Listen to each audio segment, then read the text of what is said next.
बिस्मिल्लाहिर्रहमानिर्रहीम। अस्सलाम वालेकुम। आज हम पका रहे हैं मूली और शलजम की भुजिया। शलजम को लेके छील लिया, छीलने के बाद काट लिया। ये शलजम है हमारे पास, और मूली के भी हमने पीसेस कर लिए। साथ में हमने इसके थोड़े से पत्तों को भी काट लिया है। इसको हमने काट लिया, काटने के बाद वॉश कर लिया। वॉश करके हम इसको एक पतीली में चढ़ा देंगे।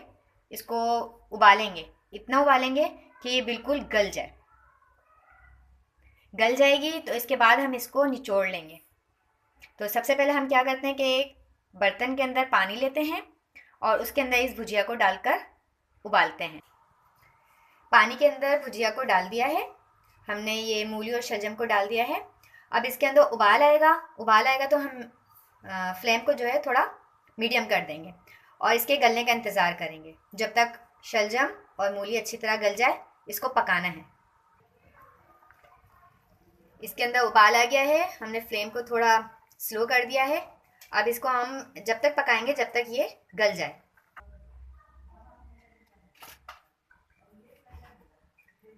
भुजिया गल गई थी। गलने के बाद इसको हमने अच्छी तरीके से, पहले हमने इसको ठंडा किया, ठंडा करने के बाद हमने इसको निचोड़ लिया। अब हम इसको बघारेंगे।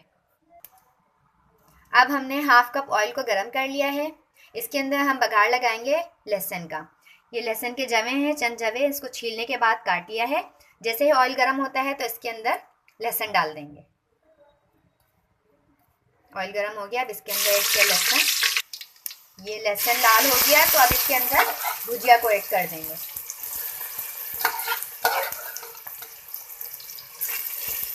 इसको चलाएंगे। इसको अच्छे से मिक्स करने के बाद इसके अंदर डालेंगे नमक। 1 टीस्पून। इसके अंदर 1 टीस्पून नमक जाएगा, 1 टीस्पून। इसके साथ इसके अंदर कुटी हुई मिर्चें जाएंगी लाल, 1 टेबल स्पून। नमक मिर्ची आप अपने टेस्ट के हिसाब से भी डाल सकते हैं, क्योंकि बिल्कुल फीकी फीकी सी होती है तो मिर्चों से ही इसमें थोड़ा टेस्ट आता है। अब इसको अच्छे से भूनेंगे तकरीबन 1 से 2 मिनट। बस सिर्फ इसको उबालने में थोड़ा टाइम लगता है, उसके बाद ये पक बहुत जल्दी जाती है। इसको पकते हुए तकरीबन 2 मिनट हो गए हैं। इसको बहुत ज़्यादा नहीं पकाएंगे क्योंकि ये पकी हुई तो थी। सिर्फ हमने इसके अंदर बघार ऐड किया, उसके बाद हमने इसके अंदर नमक और मिर्ची ऐड की। इसको अच्छे से भूना। अब ये तैयार है। मैं आपको डिश में निकाल कर दिखाती हूँ।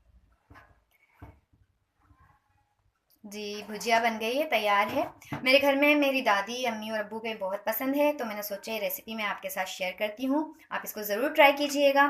ट्राई करके आप कमेंट में ज़रूर बताइएगा कि आपको ये कैसी लगी है। इजाज़त चाहते हैं। अल्लाह हाफिज़।